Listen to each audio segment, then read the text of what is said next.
natin Mayor Francisco Isko Moreno Dumagoso at ang ating butihing Vice Mayor Chi Atienza.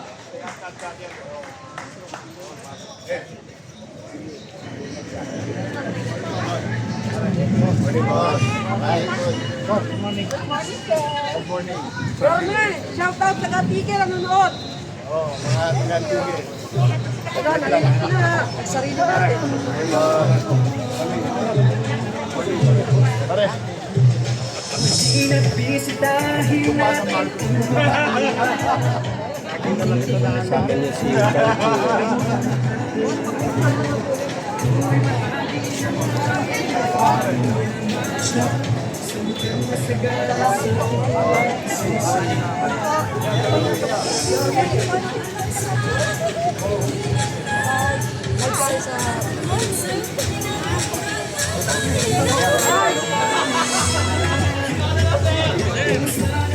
Morning, guys.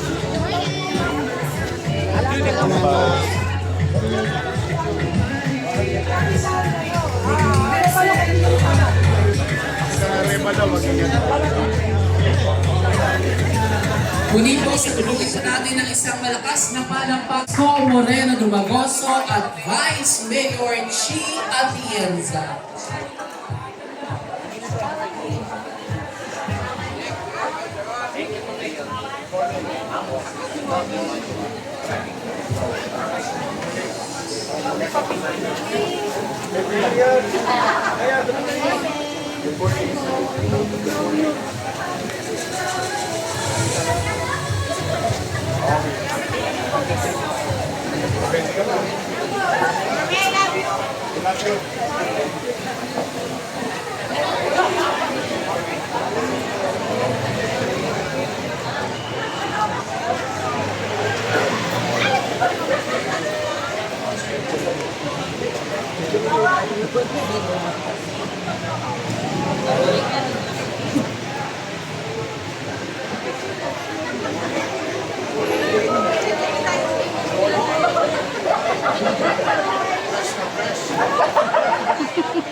Mukhaan tayo ni Vice.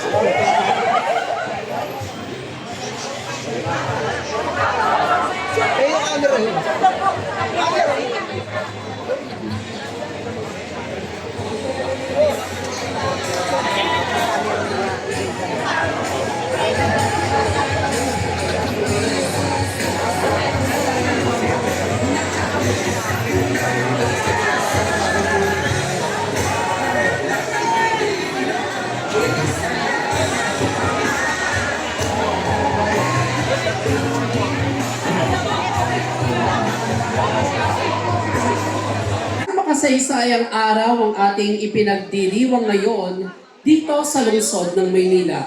Ang ating pagtitipon ay hindi lamang tungkol sa pagtatayo ng isang gusali, kundi simbolo rin ng pagkakaibigan, pagkakaisa at pagkakapatiran sa pagitan ng dalawang dakilang lungsod, ang lungsod ng Maynila at ang San Francisco City.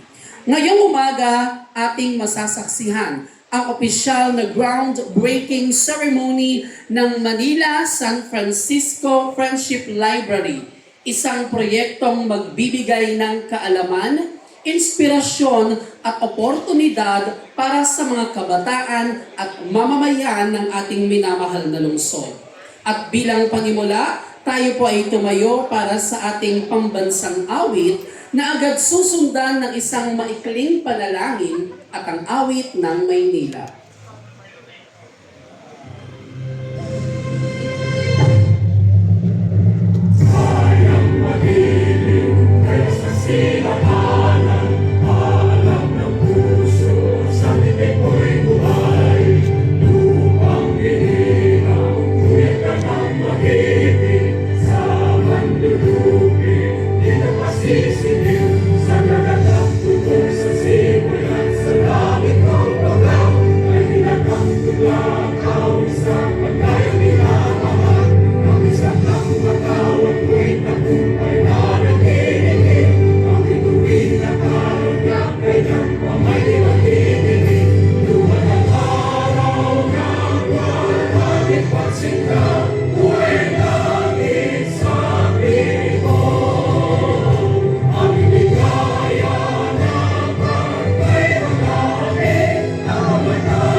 Ilagay po natin ang ating mga sarili sa presensya ng ating Panginoon. Amang makapangyarihan sa lahat, kami po ay nagpapasalamat sa inyo sa pagkakataong ito na kami ay nagtipon-tipon para sa makasaysayang groundbreaking ceremony ng Manila San Francisco Friendship Library. Maraming salamat po sa biyaya ng pagkakaibigan at pagtutulungan ng dalawang lungsod na magsisilbing inspirasyon at pag-asa sa marami. Naway maging matagumpay ang proyektong ito at maging daan upang lalo pang mapalapit ang aming mga komunidad. Pagpalain niyo po ang aming mga pinuno, ang lahat ng mga panauhin at bawat isa na naririto ngayon. Gabayan niyo rin po ang lahat ng gagawa sa proyektong ito upang matapos ng ligtas at maayos. Ito po ang aming dalangin sa ngalan ng iyong anak na si Jesus. Amen.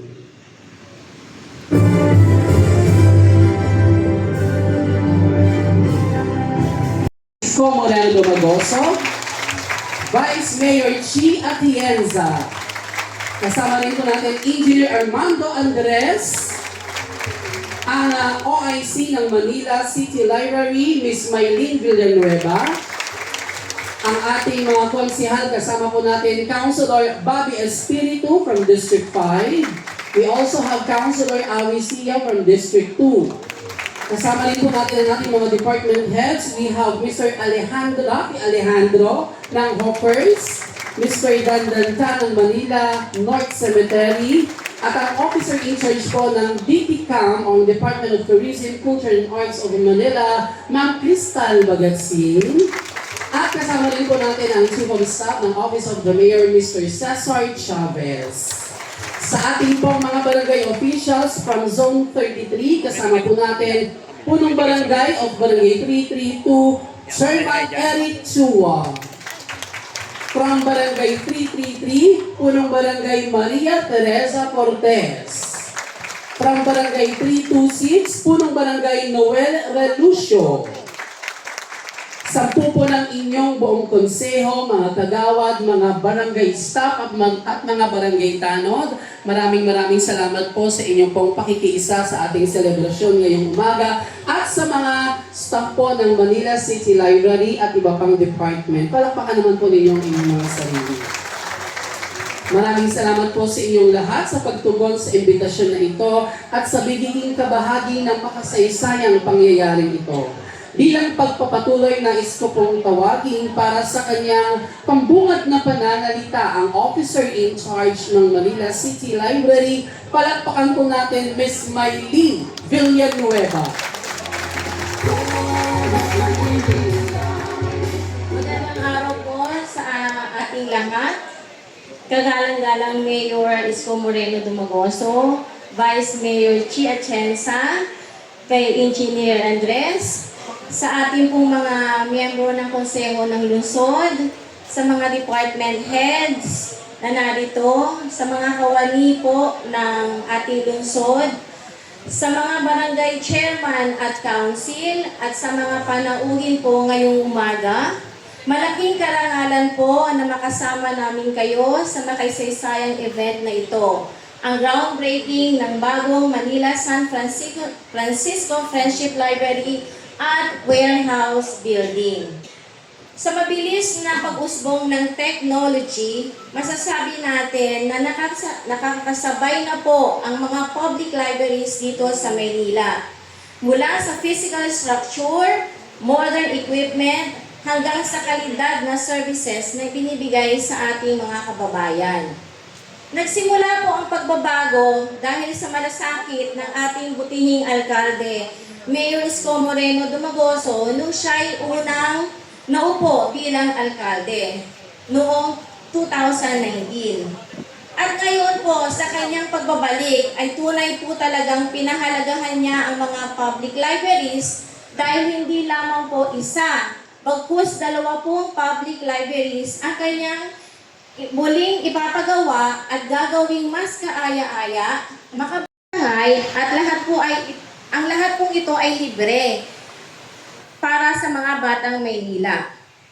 Ang partnership ni Mayor Isko Moreno at Vice Mayor Chi Atienza ay nagpapakita na naninindigan ang pamahalang lungsod na ang education at knowledge ang tunay na susi sa pag-unlad. Ang Manila San Francisco Friendship Library po ay kabilang sa 4 na unang libraries na naitatag bago ang World War II. Bagamat naputol dahil sa digmaan noong October 28, 1946, sa pamamagitan ng isang ordinance, formal na kinilala ang Manila City Library bilang isang department po under the direct supervision ng Mayor ng Maynila. Isang historic step tungo sa mas organized at mas malawak na serbisyo para sa ating mga mamamayan. So, bali po ngayong darating na October 28, kami po ay 80 years old na. Siguro po, may ilan sa inyo ngayon na naririto ang nagtatanong, may nagpupunta pa ba sa ating mga libraries ngayon? Meron pa po ba? Ang sagot po ay yes. Marami pa. Mga bata para magbasa, mag-aral, makinig sa storytelling, mga estudyante para sa research at review, mga teachers at parents para sa mga dagdag na educational materials. At syempre, ang mga lolo't lola natin para sa digital literacy programs at iba pa pong mga services. Ibig sabihin, ang libraries po ay hindi naluluma. They remain alive, relevant, and bukas para sa lahat. Sa akin pong pagtatapos, naway magsilbing reminder sa ating lahat na ang libraries ay hindi lamang po buildings, kundi living institution na humuhubog ng isipan at kinabukasan ng ating mga kabataan. Let us continue to support and promote our public libraries as true home of knowledge, inspiration, and hope. Maraming salamat po sa inyong lahat. Salamat po, our Manila City Librarian. Muli po, palakpakan po natin, Miss Maylene Villanueva. At sa pagkakataon pong ito ay ibibigay ko naman po sa inyo ang ating ikalawang punong lungsod para sa kanyang mga mensahe at upang ipakilala ang ating punong tagapagsalita, ang ating butihing Vice Alcalde. Palakpakan po natin, Vice Mayor Angela Ley Chi Atienza. Magandang umaga. Kamusta po kayo? Kamusta kayo dyan sa kanan? Sa kaliwa. Bago po ako mag-umpisa, gusto ko muna bumati sa ating mga kasama dito. Ang ating napakagaling na OIC ng Manila City Library, si Ms. Maylene Villanueva, si Engineer Andres, and of course, ang aking nag-iisa at napakagaling na alkalde si Isko Moreno Dumagoso, ang mga chairman, mga barangay officials na narito ngayon, ang mga konsihal na narito ngayon. Alam niyo, nung kami po ay nangangampanya ni Yorme, isa lamang po ang sinabi namin na pareho kaming pinaglalaban. Yan po ay maibalik ang mga minimum basic needs ng mga Manilenyo. At isa po dyan ay ang pagsuporta sa pag-aaral o edukasyon ng mga kabataan. Pero nakakatuwa dahil halos magtatatlong buwan pa lang po kaming nakaupo pangalawang library na po ito na bubuksan dito sa ating lungsod. Dahil ganun po kagaling ang ating alkalde na si Yorme Isko Moreno Dumagoso. Kaya palakpakan po natin siya. Pero personally, masaya ako sa inisyatibong to dahil kung dati nasasanay tayo na ang mga pumupunta lamang sa library ay mga kabataan, ngayon gusto niya maengganyo pati ang ating mga lolo at lola para matuto na rin mag-computer. Para hindi na kayo nahihirapan mag-Facebook. Anyway, nandito po ako at susuporta ng buong buo sa abot na aking kaya sa gustong mangyari ng ating alkalde. At isa nga po ito yun. Nandito ako sa inyong harapan para ipakilala ang isang tao na alam kong mahal na mahal niya na. Pero sa mga hindi may alam, 1998, ako po ay nasa likuran na ng ating alkalde nung siya ay tumatakbo bilang konsehal sa Tondo. Dahil noong mga panahon na yun, ako po ay nakasuporta sa aking ama na siyang nangangampanya rin sa Tondo. At doon ko nakita ang katapatan ng kanyang puso, ang kanyang kagalingan. At ngayon noong siya naging vice-alkalde, siya ay naging top-notch councilor noong 2001. At noong siya naman ay, konsel pala, and then naging vice mayor from 2007 to 2016. And of course, pinakamagaling na naging alkalde, huwag niyo nang sasabihin sa akin, aman, sinabi ko yun. Pero siya po ang masasabi kong pinakamagaling na naging alkalde ng Maynila. Dahil noong panahon ng pandemya, siya ang tumulong sa atin para kahit pa paano makatayo tayo sa ating mga paa kahit na tayo ay dumanas ang mahirap na mga panahon na yan. Maaari rin tumangos ang ating ilong dahil siya po ay naging Undersecretary ng Department of Social Welfare and Development, Chairman ng National Railways Corporation, at talaga namang nakita natin na ang buong buhay niya. Pinigay niya para makatulong sa mga taong bayan, lalo na sa mga Manilena. Hindi ko na po hahabaan ito dahil alam kong gusto niyo nang marinig ang mensahe ng ating napakagaling na alkalde, si Yorme Isko Moreno Dumagoso. Kaso.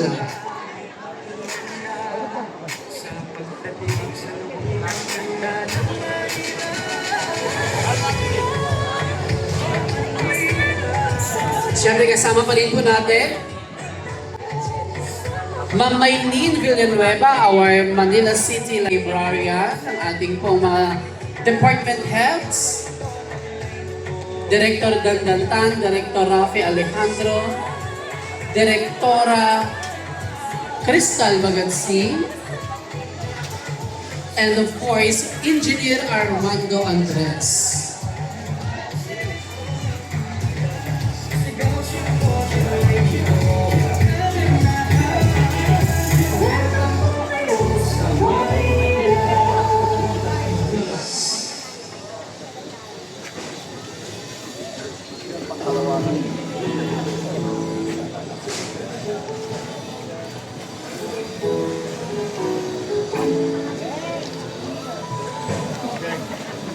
Walk is life.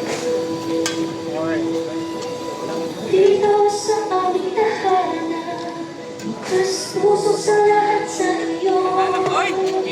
Saan man kayo nanggaling, hindi kayo ibang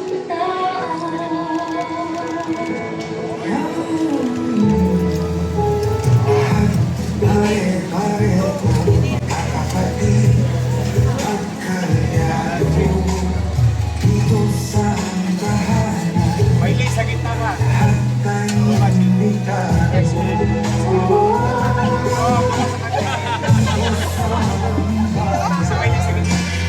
Maylene, you say in the middle. Okay.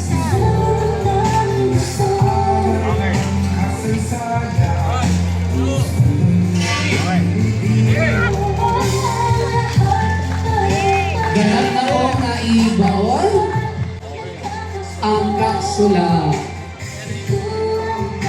Muli po palakpakan mo natin ang ating minamahal na alkalde, Francisco Isko Moreno Dumagoso, Vice Mayor Chi Atienza, at ang ating mga department heads. At sa lahat po ng naging bahagi ng ating pong groundbreaking ceremony ngayong umaga para sa Manila San Francisco Friendship Library and Warehouse Building. Maraming salamat po sa inyong lahat.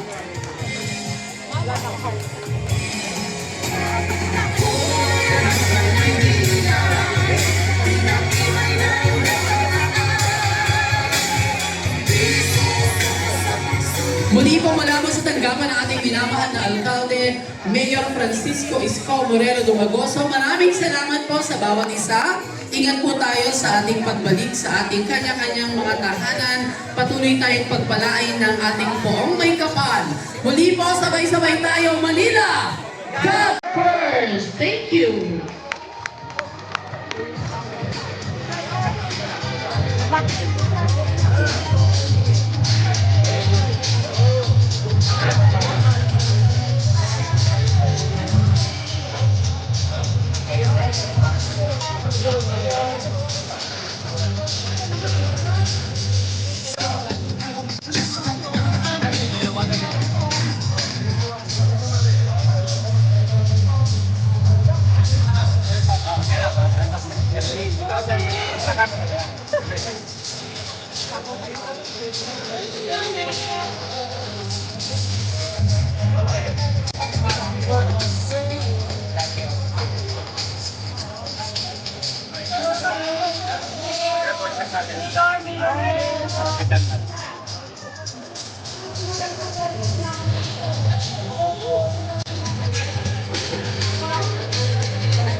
Lagi sa medyo pare. Ano na pare?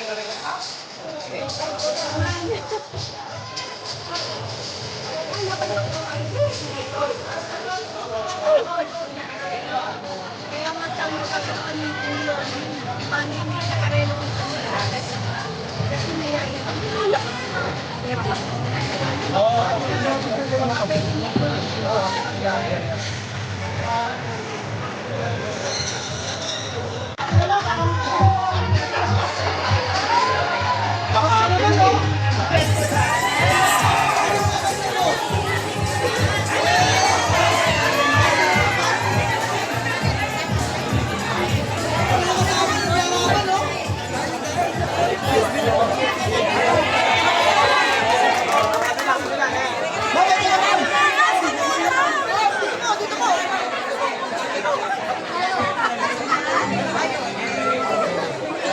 Ano yung camera yung ginamit ko rin?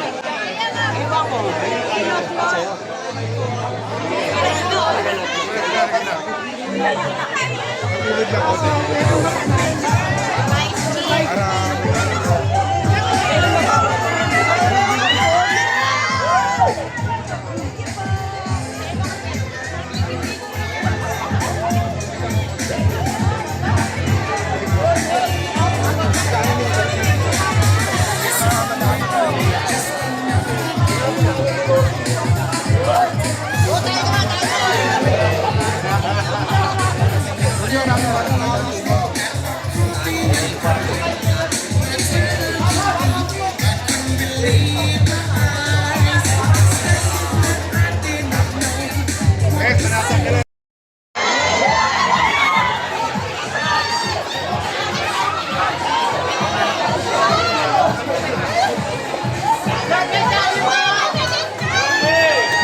Pagmalas-mala.